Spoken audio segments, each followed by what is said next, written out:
મિત્રો આજે આપણે આ વિડીયોમાં સાંભળીશું મહર્ષિ વેદવ્યાસ રચિત ધર્મ, અર્થ, કામ અને મોક્ષ આપતું ગરુડ પુરાણના મહાત્મ્ય વિશે તથા ગરુડ પુરાણનો અધ્યાય 1 પાપીઓનું એહિકામુક્ષી દુઃખ નિરૂપણ વર્ણન પણ સાંભળીશું। જો આપને આ વિડીયો પસંદ આવે તો વિડીયો લાઇક કરજો, શેર કરજો અને આપ આ ચેનલ પર પહેલી વખત આવ્યા હોય તો ચેનલ સબસ્ક્રાઈબ કરી લેજો, જેથી આવનારા નવા વિડીયોની માહિતી આપ સુધી પહોંચી શકે। મિત્રો, લોકોના મનમાં એવી વાત ખસી ગઈ છે કે ગરુડ પુરાણ માત્ર મરણ પામેલા વ્યક્તિના 12મા સુધી જ વાંચન થાય છે, શ્રવણ થાય છે। એ કાયમ વાંચવાનો વિષય નથી કે કાયમ સાંભળવાનો વિષય નથી। આ માન્યતા એકદમ ખોટી છે। આ પુરાણ અન્ય પુરાણની જેમ જ નિત્ય પઠન, શ્રવણ, પાઠન અને મનન કરવાનો વિષય છે। આ નિત્ય વાંચવાથી કે સાંભળવાથી પુણ્યની પ્રાપ્તિ તો થાય જ છે, સાથે ભક્તિ અને જ્ઞાનમાં વધારો તેમજ આત્મકલ્યાણમાં પણ સહાયકરૂપ અવશ્ય થાય છે। ગરુડ પુરાણની રચના પણ મહર્ષિ વેદવ્યાસે કરેલી છે। હાલમાં ભાગદોડના સમયમાં મનુષ્ય પાસે એવડું મોટું પુસ્તક વાંચવાનો સમય જ ક્યાં છે।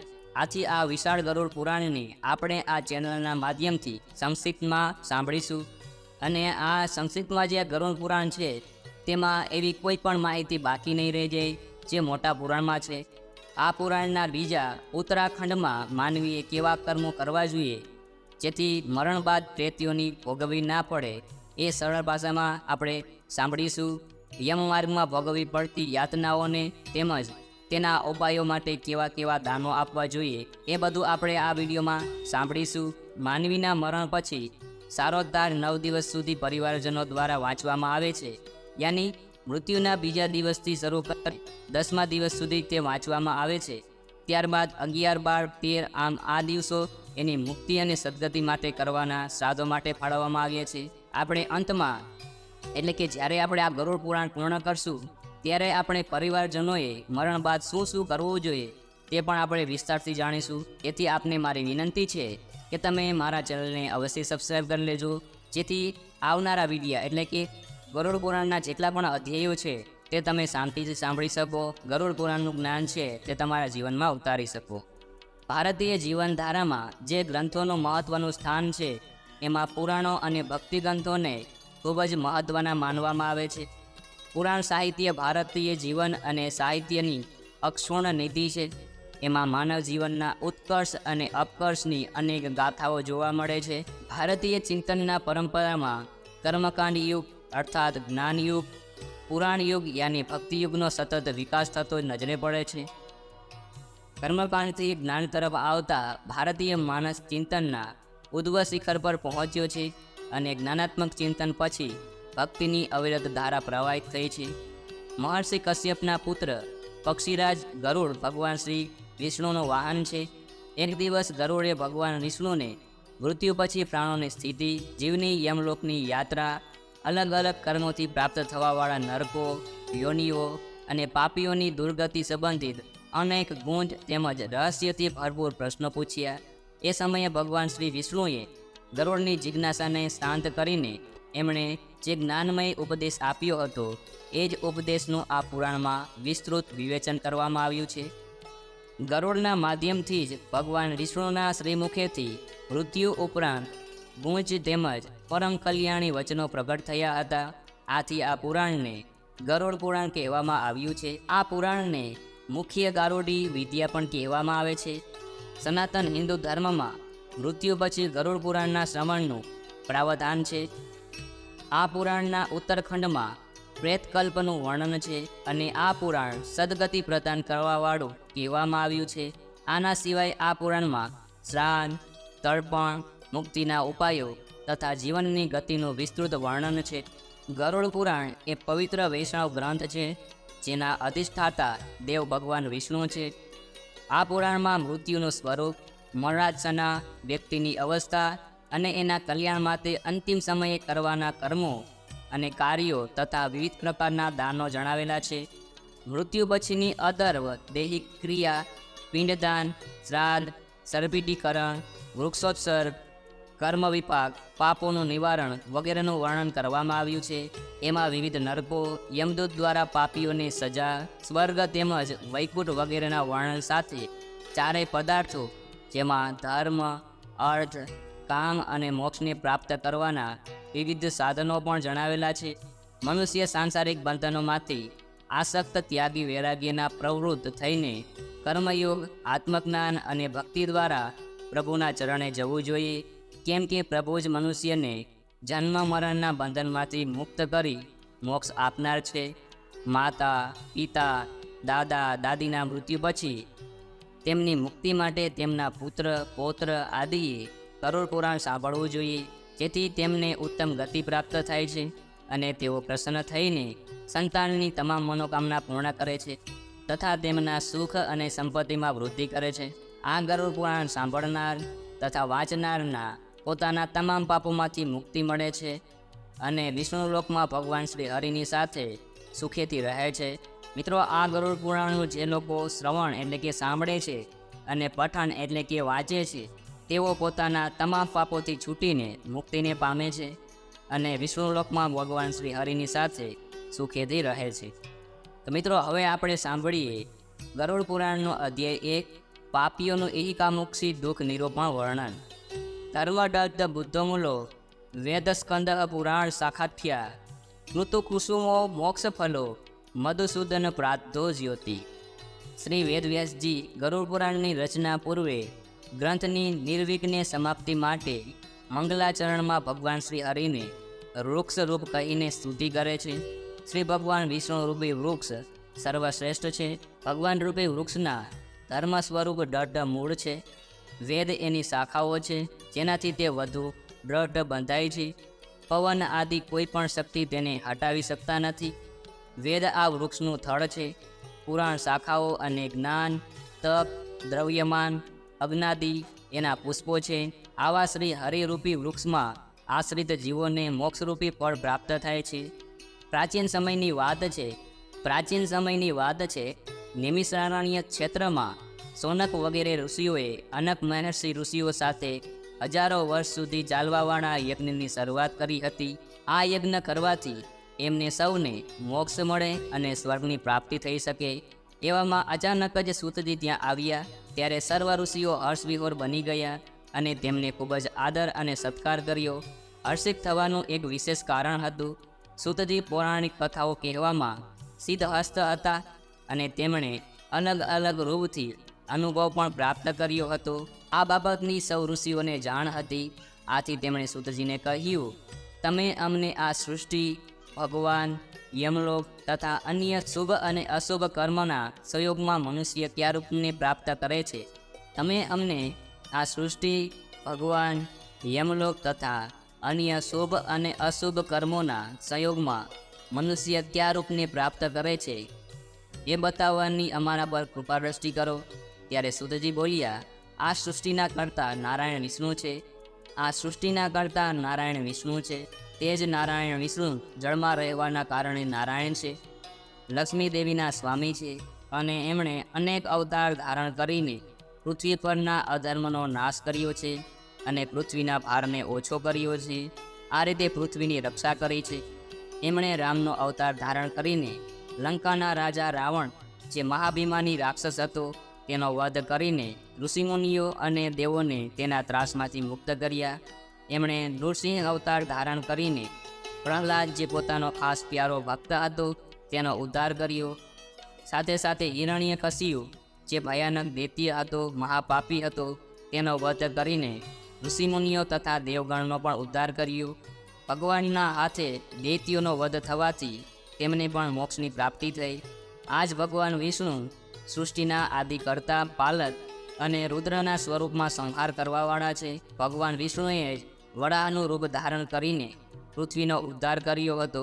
ભગવાન વિષ્ણુનો જ અંશ વેદવ્યાસજી છે અને વેદવ્યાસજીએ પુરાણોની સૃષ્ટિ કરી છે. એક દિવસ ઘોડાશંભુ ધ્યાનમાં મગ્ન બનીને બેઠા હતા. ત્યાં અચાનક જ પાર્વતીજી આવ્યા. તેમને પોતાના નાથને ધ્યાનાસ્થ થયેલા જોઈને નવાઈ લાગી.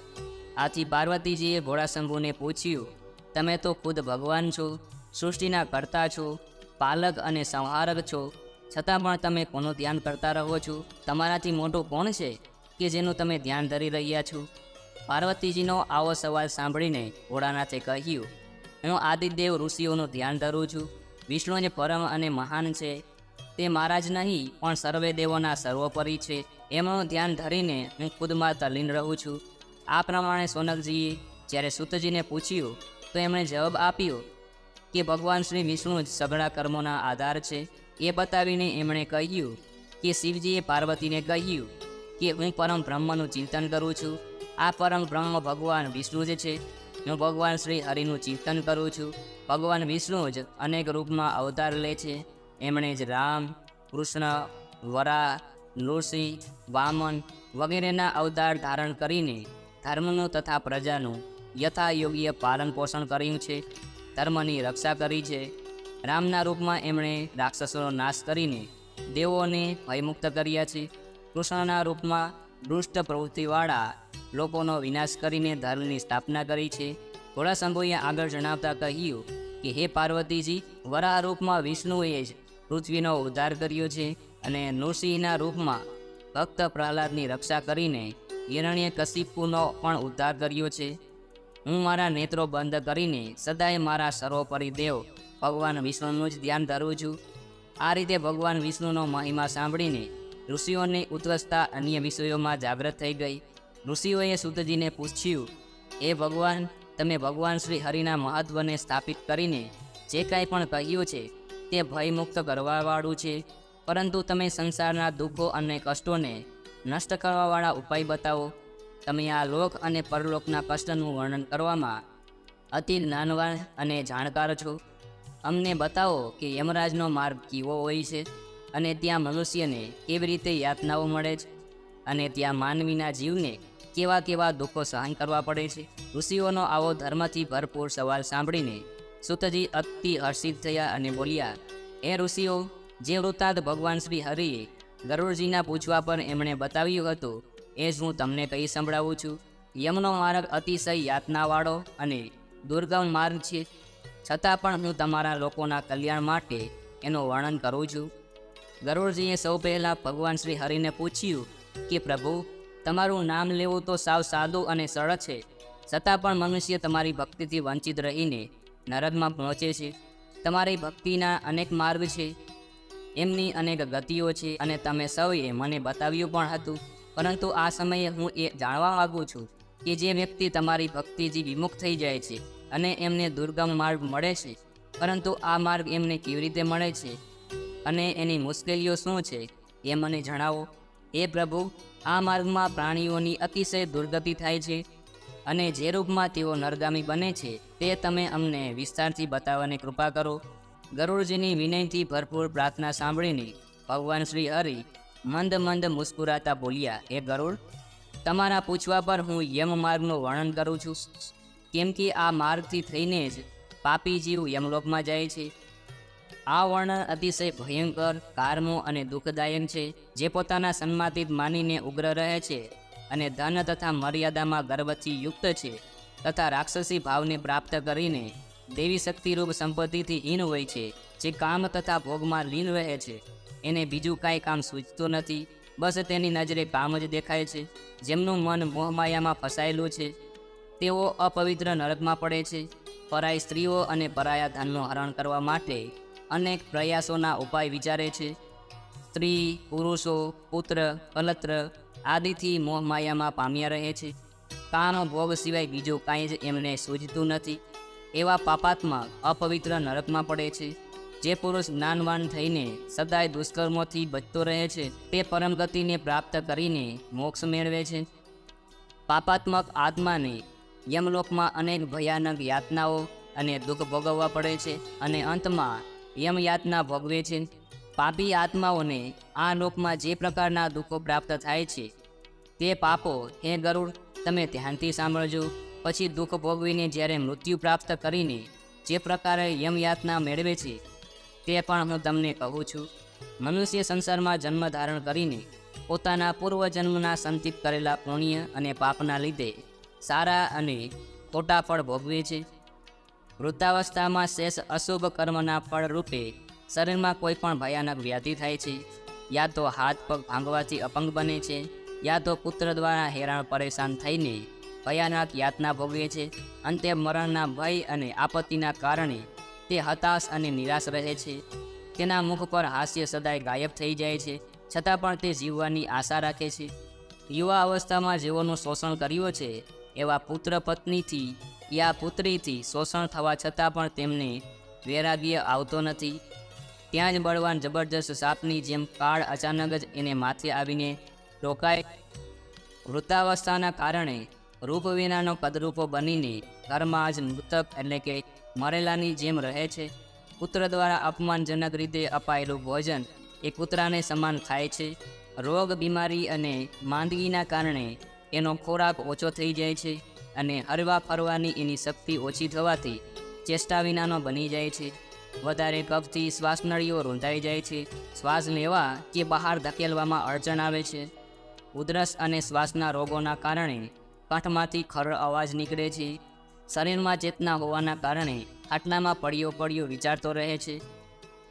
પરિવારજનોથી ઘેરાયેલો તે મોતની સમીપે પહોંચી ગયો હોય છે.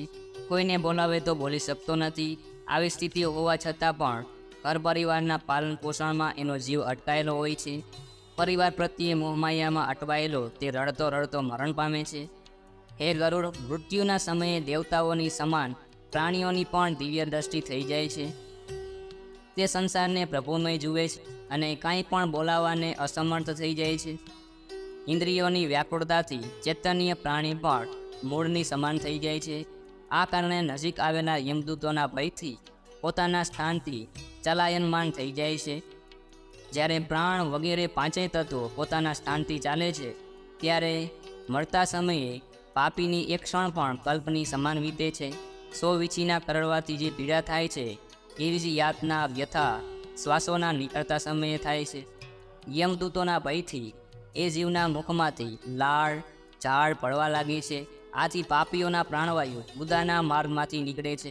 પ્રાણ નીકળતા સમયે પ્રાણીઓને યમદૂત મળે છે, જે ભયાનક ક્રોધથી લાલ નેત્રવાળા, ભયાનક ચહેરાવાળા, પાસ અને દંડ લઈને ઊભા હોય છે તથા નગ્ન શરીર અને દાંતને પીસતા હોય છે. ઉપર ઉઠેલા કેસવાળાની સમાન કાળા આડા ટેડા મુખવાળા વિશાળ નખરૂપી શસ્ત્રવાળા યમદૂતો ત્યાં આવીને ઉપસ્થિત રહે છે. એ દૂતોને જોઈને ભયથી જે પ્રાણી મળમૂત્રનો ત્યાગ કરવા લાગે છે. આ અવસ્થામાં હાય હાય કરતો જીવ શરીરથી નીકળીને અંગૂઠાની સમાન શરીરને ધારણ કરે છે અને મોહથી વશ થઈને પોતાના ઘરને, પરિવારજનોને જુએ છે. એ સમયે યમદૂતો દ્વારા પકડાઈ જાય છે અને અંગુષ્ઠ માત્ર શરીરને યાતનારૂપી શરીરથી ઢાંકીને ગળામાં દોરડી બાંધીને યમદૂતો લઈ જાય છે. જેમ કોઈ અપરાધી પુરુષને રાજાના સૈનિકો પકડીને લઈ જાય છે અને ગુનો કબૂલ કરવા માટે યાતનાઓ આપે છે, એ જ રીતે યમદૂતો પણ જીવને લઈ જઈને માર્ગમાં ધમકીઓ આપે છે તથા નરકના ભયાનક દુઃખોનું વર્ણન વારંવાર કરીને જીવને ભયભીત કરે છે. યમના દૂતો એને ભયાનક રીતે ડરાવીને ધમકાવીને કહે છે, અરે ઓ દુષ્ટાત્મા, તું ઝડપથી ચાલ. યમના માર્ગે અનેક સંકટો ભર્યા છે, ખૂબ જ લાંબો છે. તારે યમલોકમાં જવાનું છે, તેથી મોડું ના કર. ત્યાં જઈને તારે કુંભીપાક વગેરે નામના નરકો તારે ભોગવવાના છે. યમના દૂતોની આવી વાતો સાંભળીને જીવ અતિશય ડરી જાય છે. પોતાના પરિવારજનોનો વિલાપ સાંભળતો એ જીવ હાય હાય કરે છે. યમના દૂતો તેને માર્ગમાં શિક્ષા આપતા રહે છે. યમના દૂતોના ધમકાવાથી એનો હૈયો કાપી ઉઠે છે. ભયથી ધ્રુજતો તેને પોતાના આચરેલા પાપો કર્મો યાદ આવે છે. યમમાર્ગમાં આ પાપી જીવને અનેક પ્રકારની યાતનાઓ આપવામાં આવે છે. ભયાનક કૂતરાઓ કરડાવવામાં આવે છે. જ્યારે માર્ગમાં ભૂખ અને તરસથી આત્મા પીડિત થાય છે, સૂર્યના તેજ અને હવાની પ્રબળતાથી તપી ગયેલી રેતીમાં ચાલવું પડે છે. છાંયડો અને વિશ્રામ રહિત માર્ગમાં ચાલવાથી અસમર્થ થઈ જાય છે. ત્યારે એ જીવને ચાબુક મારીને યમદૂત ખસેડે છે. એવો મુશ્કેલ માર્ગમાં ચાલવાથી એ થાકીને પડી જાય છે, મૂર્છિત થાય છે તથા ફરી ઉઠે છે. આ રીતે તે જીવ અંધકારમય યમલોકમાં પહોંચી જાય છે. તે જીવ 3 અથવા 2 મુહૂર્તમાં યમલોકમાં પહોંચી જાય છે. યમદૂતો તેને ઘોર નરકની યાતનાઓ આપે છે અને તેને કરેલા કર્મ મુજબ પાપોનું ફળ ભોગવવા મજબૂર કરે છે. યમલોકમાં પહોંચીને તે જીવ યમરાજના દર્શન તથા એક મુહૂર્તમાં ઘોર નરકની યાતનાઓ જોઈને યમરાજની યાતનાથી ફરી મનુષ્ય લોકમાં આવે છે. અહીંયા આવવા પર પુનઃ પોતાના પહેલાંના શરીરમાં પ્રવેશવાની ઈચ્છા કરે છે, પરંતુ યમદૂતો એને પાસથી બાંધી રાખે છે અને સહન કરીને અને વિકળ થઈને રડવા લાગે છે. ત્યારે મૃત્યુના સમયે પુત્રો દ્વારા આપવામાં આવેલા પિંડને તથા મરણના સમયે આપવામાં આવેલા દાનને જ તે જીવ ખાય છે, ત્યારે પણ એ પાપી જીવને તૃપ્તિ થતી નથી. એના પુત્રો દ્વારા આપવામાં આવેલું દાન, શ્રાદ્ધ અને જલાંજલિથી પાપી રૂપના કારણે તૃપ્તિ થતી નથી. આનાથી પિંડદાન કરવા પર પણ તે અતિશય ભૂખથી વધારે આકુળ વ્યાકુળ થઈ જાય છે. જેનું પિંડદાન થતું નથી તે જીવ કલ્પભર પ્રેત યોનિમાં રહીને નિર્જન વનમાં દુઃખપૂર્વક ભટક્યા કરે છે. પિંડદાન વિના કે દાન આપ્યા વિના કર્મનો ક્ષય કરોડો કલ્પ સુધી પણ થતો નથી અને યમની યાતના ભોગવ્યા વિના મનુષ્યને જન્મ પણ મળતો નથી અને જીવને પ્રેત યોનિમાં ભટકવું પડે છે. એ ગરુડ એ પિંડના પ્રતિદિન 4 ભાગ થાય છે. એમાંથી 2 ભાગો પંચભૂતો માટે હોય છે, જેમાંથી દેહની પુષ્ટિ થાય છે. ત્રીજો ભાગ યમદૂતોને મળે છે અને ચોથો ભાગ પ્રેતને ખાવા મળે છે. આ રીતે પ્રેતને 9 દિવસ સુધી પિંડદાન ખાવા માટે મળે છે. 10મા દિવસે પ્રેતદાનથી પ્રેતનું શરીર નિર્મિત થાય છે અને ચાલવામાં સામર્થ્ય પ્રાપ્ત કરે છે. એ પક્ષીઓમાં શ્રેષ્ઠ ગરુડ પૂર્વ શરીર અગ્નિમાં બળી ગયા બાદ પુત્રો દ્વારા આપવામાં આવેલા પિંડોથી એ જીવને નવો દેહ મળે છે અને એ જીવ એક હાથ જેવડું નાનકડું શરીર મેળવીને પોતાના શુભ અને અશુભ કર્મો ભોગવે છે. હવે હું 10 દિવસના આપવામાં આવતા પિંડથી જે પ્રકારે શરીર બને છે તેનું વર્ણન કરું છું. એ ગરુડ તો ધ્યાનથી સાંભળજે. હવે હું 10 દિવસના આપવામાં આવેલા પિંડથી જે પ્રકારે શરીર બને છે તેનું વર્ણન કરું છું. એ ગરુડ તો ધ્યાનથી સાંભળજે. પ્રથમ દિવસના પિંડનું માથું, બીજા દિવસના પિંડથી ગરદન અને ખંભો, ત્રીજા દિવસના પિંડથી હૃદય બને છે, ચોથા દિવસના પિંડથી પીઠ, પાંચમા દિવસના પિંડથી નાભી ઉત્પન્ન થાય છે, છઠ્ઠા દિવસના પિંડથી કમર, ગુદા, લિંગ, યોનિ અને માંસપિંડ વગેરે બને છે. સાતમા દિવસના પિંડદાનથી હાડકાં તૈયાર થાય છે અને 8મા તથા 9મા દિવસના પિંડદાનથી જાંઘો અને પગ બને છે. 10મા દિવસના પિંડથી તે શરીરમાં ભૂખ અને તરસ ઊભી થાય છે. પિંડથી પેદા થયેલા શરીરનો આશ્રમ લઈ ભૂખ તરસથી તડપતો પ્રેત 11મા અને 12મા દિવસે શ્રાદ્ધમાં આપેલું ભોજન કરે છે. 13મા દિવસે યમદૂતના પાસમાં બંધાયેલો તે જીવ બંધાયેલા વાંદરાની જેમ યમલોકમાં જાય છે. એ ગરુડ વેતરણીને છોડીને ફક્ત યમલોક 86,000 યોજન વિસ્તારમાં ફેલાયેલો છે. હવે આ જીવને દરરોજનું યાની 24 કલાકમાં 247 યોજન યમદૂતોની સાથે સતત ચાલવું પડે છે. ચાલવાવાળા આ માર્ગમાં 16 નગરો આવે છે, જેને પસાર કર્યા પછી જ ધર્મરાજના નગરમાં એ જીવ પહોંચે છે.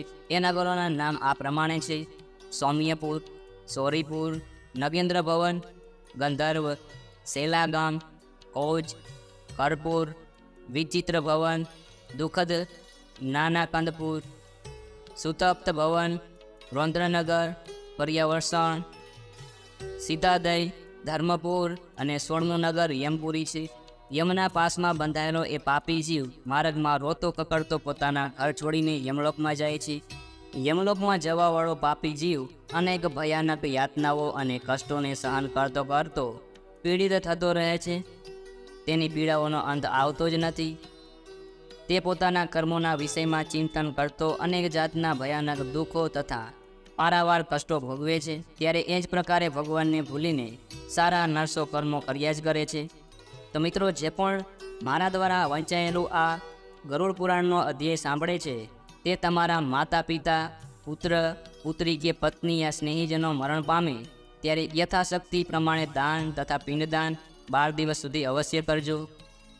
નહીંતર તમારા એ આત્મજન મોક્ષ પામશે નહીં અને પ્રેત યોનિમાં હજારો કલ્પો સુધી પ્રેત બનીને ભટકતા પડશે અને યાતનાઓ ભોગવશે. માટે આપ્તજનોનો ઉદ્ધાર કરવા માટે પિંડદાન, શ્રાદ્ધ અને દાન અવશ્ય કરવું જ. ઇતિ ગરુડ પુરાણે સારો ધારે પાપીનામ એહિકા મુક્ષ્મિક દુઃખ નિરૂપણમ નમ પ્રથમ અધ્યાય સમાપ્તમ. તો મિત્રો, મને આશા છે કે આપને આ વિડીયો જરૂર પસંદ આવ્યો હશે. મિત્રો, મને સાંભળવા બદલ આપ સૌનો આભાર. સૌને મારા જય શ્રી કૃષ્ણ.